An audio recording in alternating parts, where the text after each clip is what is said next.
Welcome to the University of Michigan Dentistry Podcast Series, promoting oral health care worldwide.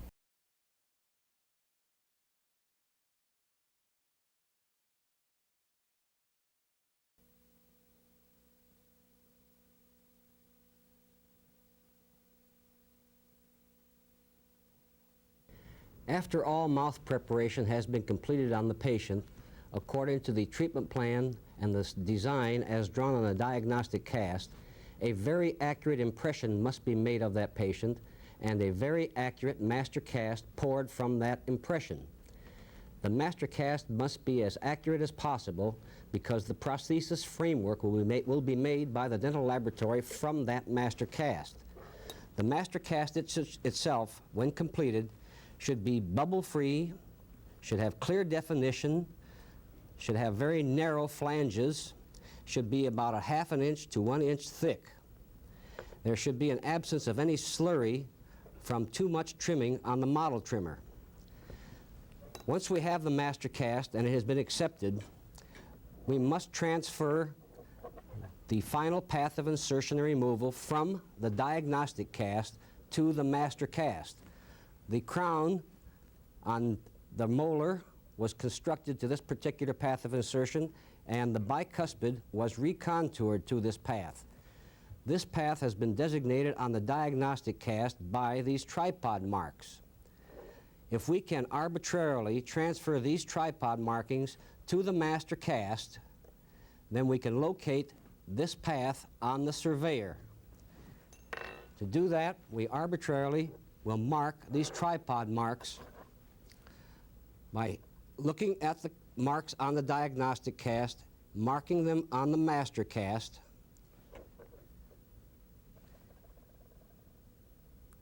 now this is an arbitrary procedure, but it will be close to this path of insertion and removal. Once we have made these marks on the master cast, we'll place the master cast in a cast holder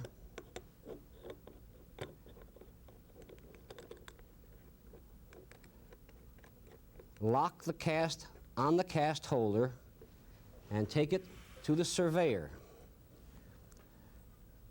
Then we must locate this horizontal plane at which these tripod markings were made back on the diagnostic cast. We have the 3 tripod marks on the master cast and the master cast located on the cast holder. This horizontal plane can be determined if we do not move the vertical spindle. It remains constant, and we move the cast on the cast holder to show that that point touches these 3 marks at the same time with no movement of the vertical spindle. That is the same path that was determined on the diagnostic cast. Another way to visualize that horizontal plane, if we put a cardboard joining those 3 spots and we lower the analyzing rod until it touches that piece of cardboard, it should touch the cardboard anywhere we go across here. This horizontal plane is constant. Now we have our final path of insertion determined by the tripod marks. The absolute final path will be determined by the parallel guide planes on the linguals of the abutment teeth. The bicuspid and across to the molar. These planes should be parallel to each other.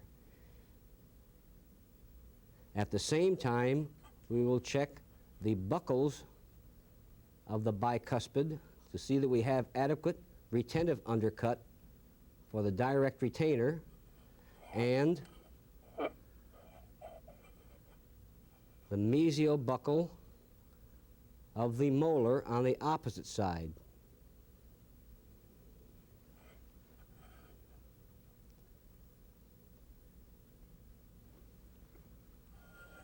When we have determined that this is our final path of insertion and removal, we will transfer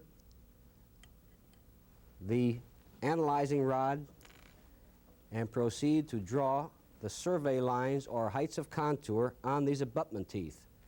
The carbon rods that you have in your kit are round pieces of lead. It makes it easier if you would take the end of the lead, take a piece of sandpaper, and create a bevel. Once you have created the bevel, take the shield that is part of the kit and place the lead protected by the shield into the surveyor. Now you can see the shield and the lead with the bevel. The shield is there to protect the lead from breaking. Now the final path of insertion and removal is there. The cast is locked. The cast holder is locked. And we proceed to draw the survey line around the abutment teeth, completely around the abutment teeth. Any areas where any metal may be introduced into the mouth, the area of the indirect retainer, on the molar,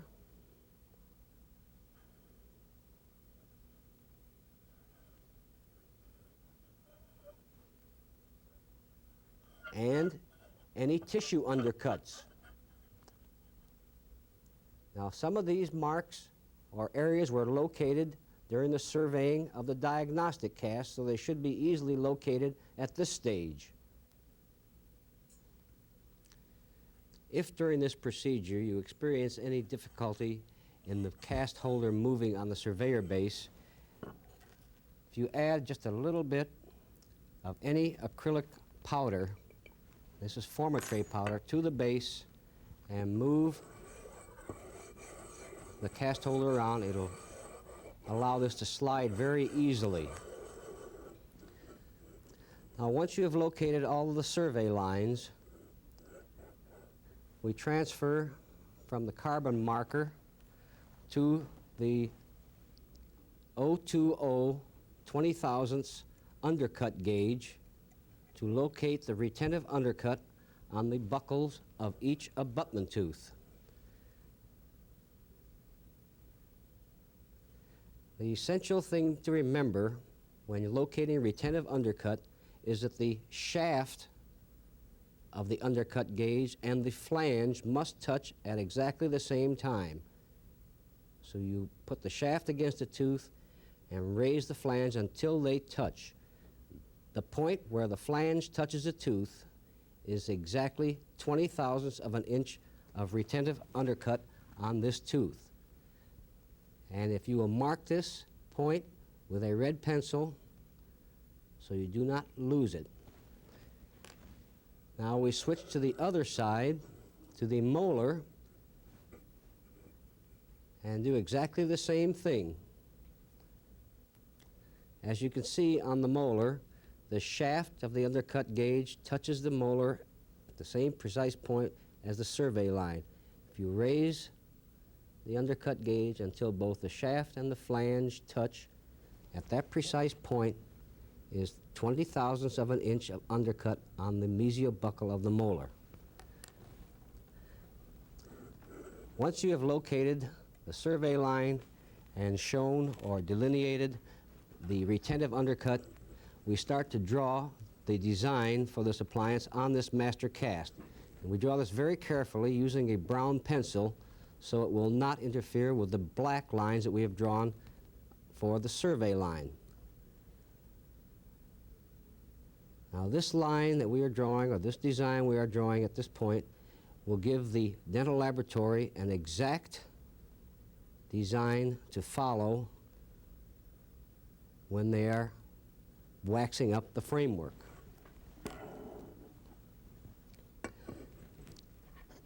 This is the completed design drawn on the master cast. See, the occlusal rests have been drawn. The extent of the lingual plate has been drawn. The indirect retainer, the major connector, the lingual plate, lingual bar, the reciprocal arm of the direct retainer on the molar, the occlusal rest, and the complete outline of the retentive arm of the direct retainer on the molar. As you can see here, the red spot is the 20,000ths of an inch retentive undercut, and that is at the gingival edge of the tip of the clasp. This is the survey line. Only the tip of the clasp should be beneath the survey line. The remainder of the clasp should be above the survey line and not retentive. On the opposite side, on the bicuspid, we have drawn the area of the wrought wire retentive arm. That point is 20,000ths of an inch undercut. And we should draw this entire clasp on this cast so the dental laboratory technician will know exactly where you want every component. At this stage, we will start to apply the blockout wax. This is a high fusing wax which will not melt during the duplication procedures performed by the dental laboratory later on. We need a number 7 spatula, which we heat. Take up a little of the blockout wax and apply it to the master cast around the bicuspid so that every area beneath a survey line is covered.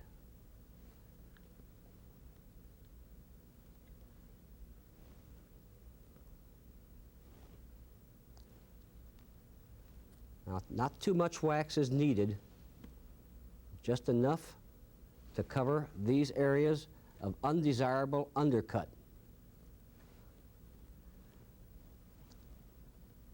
We will place this wax completely around the tooth under these survey lines, except in areas where we would have retentive undercut. In other words, the buccal of each abutment tooth. Once we have the wax on there, we must parallel that wax to the path of insertion removal.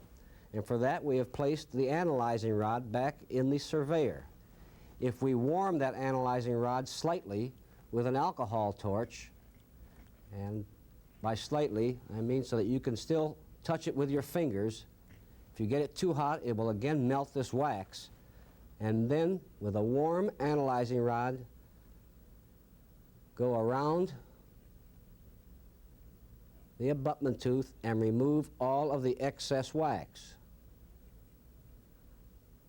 What you have done essentially is paralleled all of this wax to the path of insertion, and you have removed all undesirable undercuts.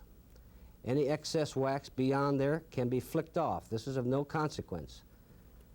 The wax around the abutment tooth is the important wax.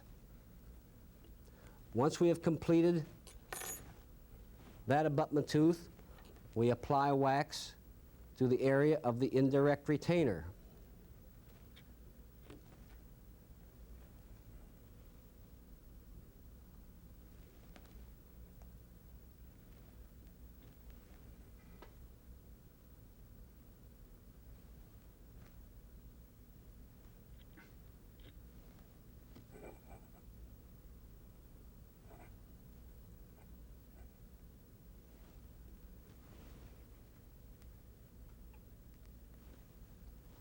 And then to the lingual of the molar.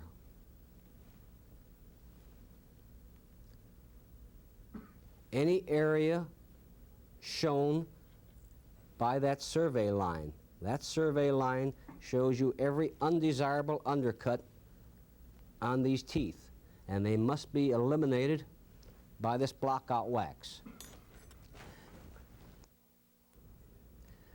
All of the blockout wax has been applied below all of the survey lines and has been paralleled to the path of insertion and removal. The tissue undercut has been eliminated with this blockout wax. The undercut underneath the reciprocal arm area on the molar has been eliminated. As you can see, there is no light showing. If we proceed around to the indirect retainer area, that has been eliminated. The undercut has been eliminated. Around to the bicuspid, there is no undercut remaining. They have all been eliminated. Once this has been done, we add a surplus of wax on the molar under the design as drawn to create a ledge. This ledge now will be duplicated in the investment cast, and the dental laboratory technician will only have to wax down into that ledge to reproduce this exact clasp that you have drawn on the cast and desire. Now, once we have added the excess of wax, with a sharp instrument,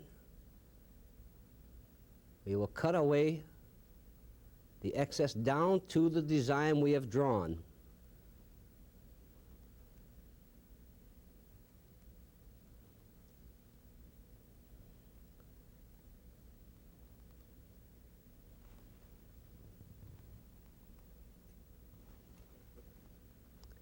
If this has been done correctly, the entire clasp you drew on the master cast will be exposed, and you will have a slight ledge of wax remaining at the border or outline of your clasp. Now, if there's any remaining blockout wax there anywhere on the cast as well as in this area, it can be removed, eliminated with a slight amount of chloroform on a cotton pellet.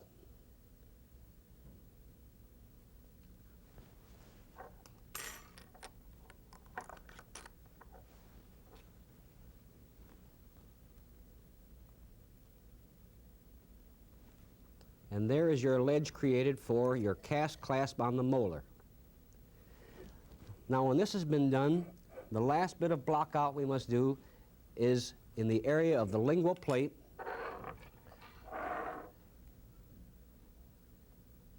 to cover all of the free gum margins of the lower anterior teeth to prevent any impingement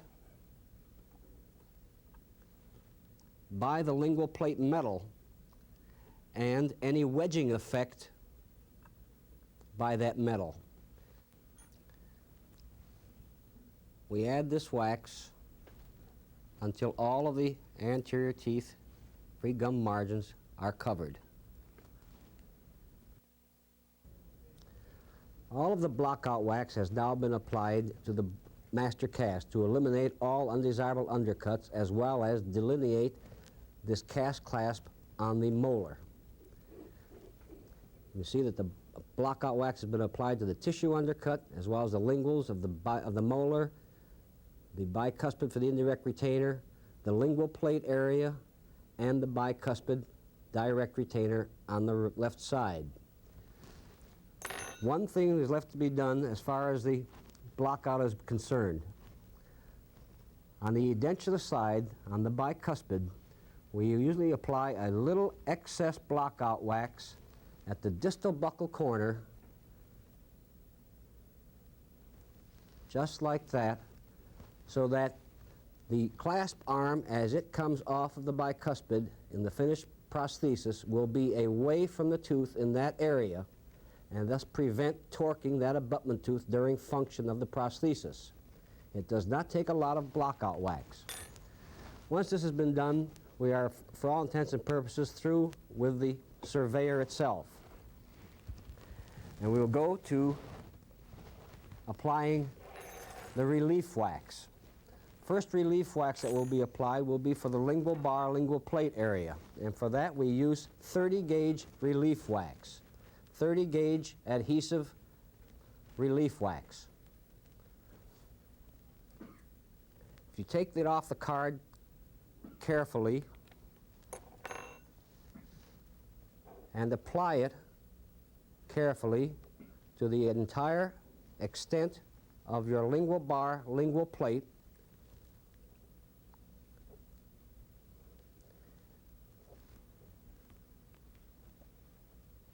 this wax is adhesive and will stick to the cast, and usually, because it is 30 gauge, very, very thin, you can apply it to the entire extent of your design. You remove the excess wax beyond the design with a sharp instrument.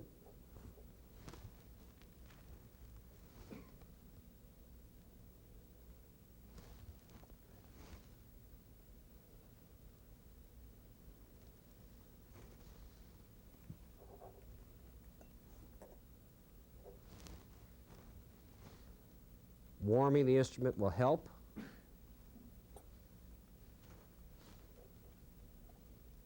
And once you've removed all the excess, you can adapt it further with your fingers. Just the heat of your fingers will help adapt it. And then, with a warm number 7 spatula, start to seal the edges of this relief wax to your master cast.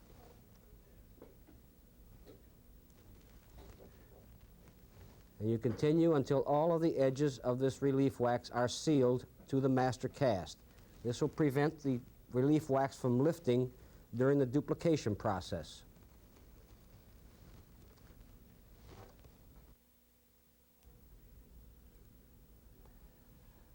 The lingual bar relief wax has now been applied and sealed. Once this is done, we apply 24 gauge relief wax for the acrylic resin saddle area. Now this wax should be applied right along the line we have drawn for the finish line. This is the acrylic resin finish line, as you see here. And it should be applied in 2 pieces, one from the lingual, then another across the crest of the ridge area into the buckle area. So in the crest of the ridge area, it is actually 2 thicknesses of 24 gauge relief wax. With a warm spatula, we cut off the excess wax.